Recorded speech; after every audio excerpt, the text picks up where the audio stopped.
तो कैसे हैं आप लोग। आज की वीडियो शुरू करने से पहले मैं आपसे एक बात पूछने वाला हूं, क्या आपने कभी कंप्यूटर का इस्तेमाल किया है? हाँ बिल्कुल, आपने कंप्यूटर का इस्तेमाल किया है, इसलिए तो आप मेरी वीडियो पर आ चुके हैं। और जिस डिवाइस से आप मेरा वीडियो देख रहे हैं वो भी एक कंप्यूटर ही है। लेकिन क्या आपने कभी सोचा है कि जो एक कंप्यूटर है जो आपके हाथ में 24 घंटे रहता है, जो आपके हाथ में देर रात रहता है, ये क्या चीज़ है, ये कहाँ से आया है, इसकी हिस्ट्री क्या है, ये किसने बनाया है? नहीं ना। तो चलिए आज की वीडियो में हम सब कुछ क्लियर कर देंगे। कंप्यूटर क्या चीज़ है, ये कहाँ से आया है, इसकी हिस्ट्री क्या है और ये किसने बनाया है।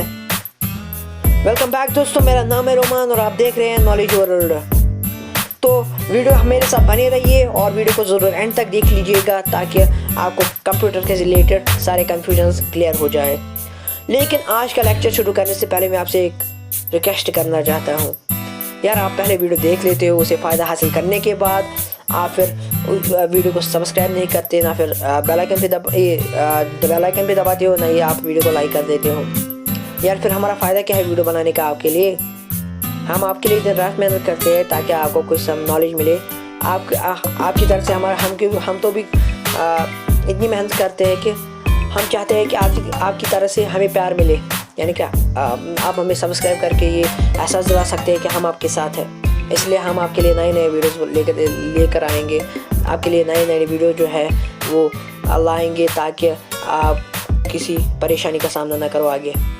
तो चलिए दोस्तों, प्लीज़ मेरी चैनल को सब्सक्राइब कीजिए और बेल आइकन पे दबाइए ताकि आपको नई वीडियोस के रिलेटेड सारी इन्फॉर्मेशन मिले। और जो लाइक आइकन है उस पर दबाइए अगर आपको वीडियो पसंद आया तो चलिए दोस्तों शुरू करते हैं। तो आज के टॉपिक का जो थीम है वो है व्हाट इज कंप्यूटर। कंप्यूटर क्या होता है? तो अगर हम कंप्यूटर की बात करें, if we talk about the computer, a computer can be simply defined as it's a machine that uses output on giving the input. It is known as a computer. Example, we can talk about the remote control cars, microwave ovens, AC, smartphone, laptop, PC. These all are the computers.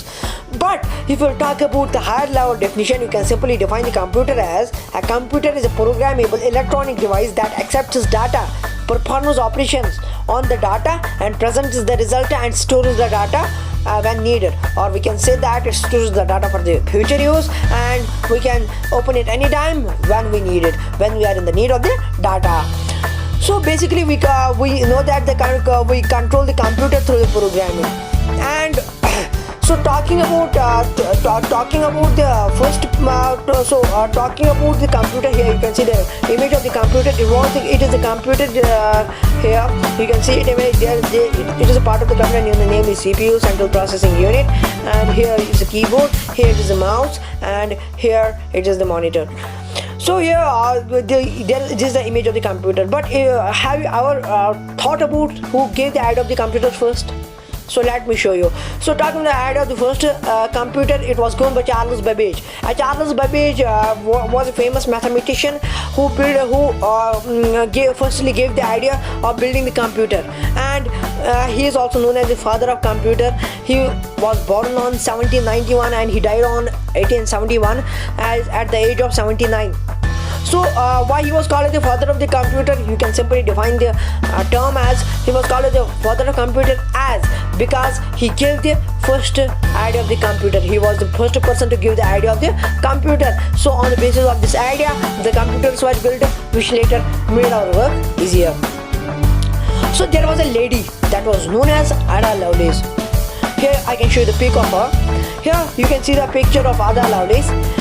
She was born on 1815 and she died on 1852, and she died on the age of 36. And she was a very famous personality because she was the first programmer and also the first person to help Charles Babbage in building the computer and programming the computer. Yes, you are absolutely right. So now I'm going to show you some of the two computers which were built in the 18th century. So the first computer is difference engine. So if you are going to talk about the difference engine is a type of computer which was built in 1822, and it's a computer that was built in 18th century. And this first computer that was built in 1822, it was known as difference engine, and it was a mechanical computer that was made by the Charles Babbage. And the basic work of this computer, it was to calculate the sets of numbers and make their hard copy. But due to the financial issues, it was the invention of this computer. It remained internal, means that it doesn't complete. It was not completed because of the financial issues, because of the financial problems of the Charles Babbage. Charles Babbage was not having the enough money so that he can complete the invention. So this is known as the difference engine. Now I'm going to show you the another picture of another computer. So this is known as analytical engine. So talking about analytical engine, it was the invention of this engine. Computer started in 1837. Sir, then in 1837 he started making the analytical engine, which had the arithmetic logical unit and basic flow control features, but it was not completed because of the funding issues. यानी कि funding issues से भी incomplete रहा. It lacked incomplete because of the financial issues. So this computer was also not able to complete because Charles Babbage was facing the financial issues. So talking about the theme of today's topic, it is history of the computers.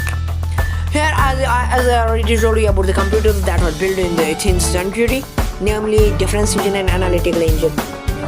But finally, in 19th century, the inventions were advanced, which led to the formation of the computers, and they made our work easier.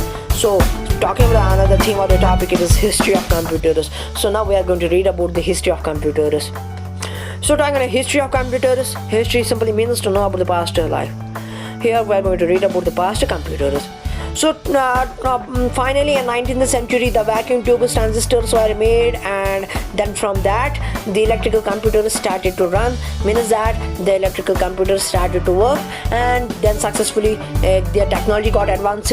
Now we carry our mobile phones, which are also the type of computers in our hand. Now I am going to explain the electrical computers generation to generation. हम अब generation to generation चलेंगे. हम electrical computer जो है वो अब generation to generation explain करेंगे. So talking about the generation of the computers, there are mainly 5 generation of the computers. First generation of computers, it is from 1942 to 1954, and the vacuum tubes were used. Here I am going to show the vacuum tubes, picture of vacuum tubes. So talking about vacuum tube, a vacuum tube is simply the device that is used to control the flow of electric current using the vacuum in the cylinder container. So talking about vacuum tube, it is present in the cylinder container, which is used to control the flow of the electric current. And this type of device, it was used in the first generation computers, which were built in 1942 to 1954. So the first computer that was invented in this generation, it was electronic numerical integrator and computer, जिसको हम आज भी बोलते हैं ENIAC. Here I am going to show you the picture of ENIAC. Here is a picture of ENIAC. It is known as the electronic numerical integrator and computer. So this was the first computer that was built in the first generation of computers. So the making of this computer was started in 1943 and it ended in 1946, and it was finally completed. So talking about this ENIAC, it consists of 20,000 vacuum tubes and 7,200 crystal diodes and 1,500 relays, 70,000 transistors and 10,000 capacitors, and approximately 5 million hand-shouldered joints. Here I am going to show you the weight of, here you can see the weight. Here you can imagine the weight that it estimately has a weight of 30 tons. Now you can simply imagine how big it was. So here I am going to tell you the features of the first generation computers. So talking of features of the first generation computers, they were very huge. They were huge in size. They were highly unreliable, means that they were not fitting anywhere. They were very costly.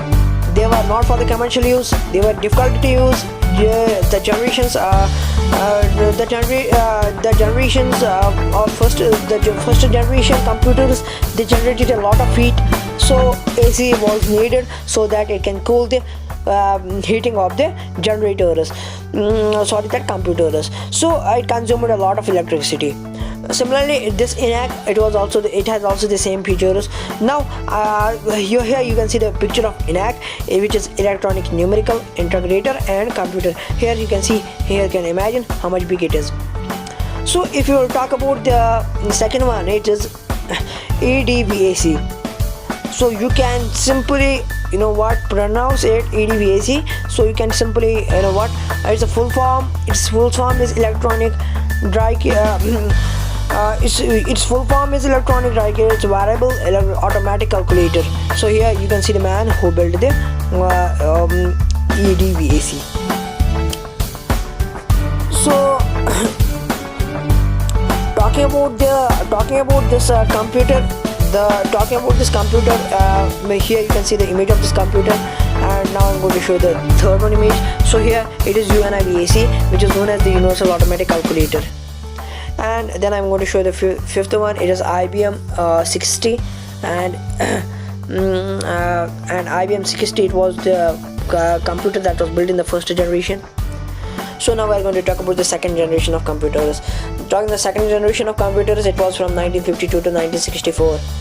So transistors were used during the period. Here you can see the transistors. So if you need to define the transistors, you can simply define the transistors as transistors are the semiconductors, or we can simply say that transistors are the devices that are used to amplify or switch electronic signals and electrical powers. Here transistors in the second generation computers were used so that the computers run very faster. So if we'll talk about the features of the second generation computer, they were of the smaller size as compared to the first generation computers. They were fast and reliable. They were very costly. They were difficult to use. This was not for the commercial use. These still generate a lot of heat, so AC was again required. So they consumed less energy as compared to the first generation computers. So here I'm going to show you the peak of the second generation computers. Here first one, it is IBM 1620, means that IBM 1060. So it was the first computer that was built in the second generation computers. And second one, it is IBM 7094. Third one, it is CDC 1604. Fourth one, it is CDC 3600. And fifth one, it is UNIVAC 1108. यानी कि ये थे second generation of computers. So now we are going to discuss about the third generation of computers. So talking about the third generation of computers, the integrated circuits were used, and the generation was from 1964 to 1972. Here you can see the integrated circuits. Here integrated circuits, you can simply define the integrated circuits. These are the chips or microchips that are the semiconductor wafer on which the thousands and millions of tiny resistors reside in, or we can say that capacitors and transistors are fabricated. So here you can see the picture of the integrated circuits. Here you can check the picture of the integrated circuits. Now we are going to read about the SSI and MSI. So talking about SSI, it is small scale integration. It is the first integrated circuit which contains the 10 to 100 transistors, chips, or 3 to 30 gates or logic gates or flip-flops. Now talking about MSI, it's simply the medium scale integration, and these consist of the 100 to 1000 transistors or chips. So now we are going to talk about the features of the third generation computers. So if we are going to talk about the features of the third generation computers, so they were smaller in size and they were faster and more reliable. They were still very costly. They were lesser. They had the lesser maintenance. They were started for the commercial use. They consumed less electricity, generated a lot of heat, and AC was again required. So here you can see the computers that were related with the third generation. It was the first computer, so it is known as IBM 360 series. And if we will talk about the second generation, it is Honeywell 6000 series. If you will talk about the third one, it is PDP and a personal data processor. If you will talk about the fourth one, it is IBM 370 168, and that is TDC 316. Then we are going to talk about the fourth generation computers. So if we are going to talk about the fourth generation computers, they started from 1972 to 1989. So the type of computers, the features of the computers of the fourth generation are that the LSI and VLSI were used in these computers, which made them very faster and very more reliable. Here you can see that LSI, the full form of LSI is its large scale integration, and 1000 to 10,000 transistors chips or 300 to 3000 gates chips, and it was known as the 8-bit processor. Then VLSI, you can simply define the VLSI to that very large scale integration. So now we are going to talk about the features of the fourth generation computer. They were very small and smaller in size. They were very fast and more reliable. They were very cheap. They were having very less maintenance. The computers became easily available and no AC was required. So if we are going to talk about the fourth generation computers, first computer comes in, it is DEC 12, DEC 10, then it is star 1000, then it is PDP 11, then it is Cray 1, it is all and then it is Cray XMP. So talking about these last two computers, Cray 1 and Cray XMP, these both are the supercomputers. So now if we talk about the fifth generation computers, this is from 1989 to present time. So talking about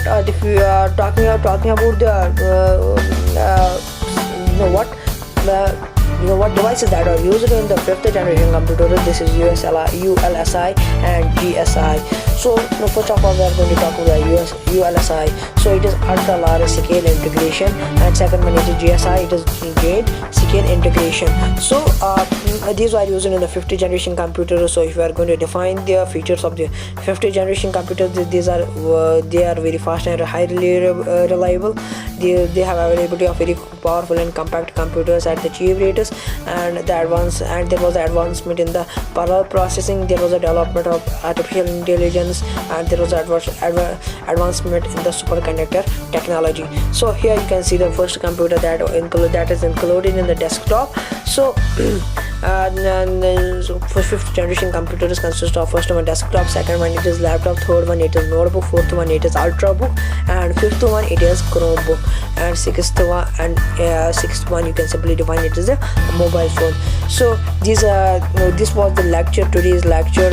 So I hope you have understood it in a very effective way. So if you want to join my WhatsApp group, you can click on the link that's given in the description, where you will get the extra knowledge, as well as you will also get the notification regarding the videos that I will be uploading. So click on the link below to join my WhatsApp group. Thank you for watching the video. Please subscribe my channel, as well as click on the bell icon to get the regular notifications. If you like the video, please click on the like icon. Okay, thank you, bye bye, meet in the next video.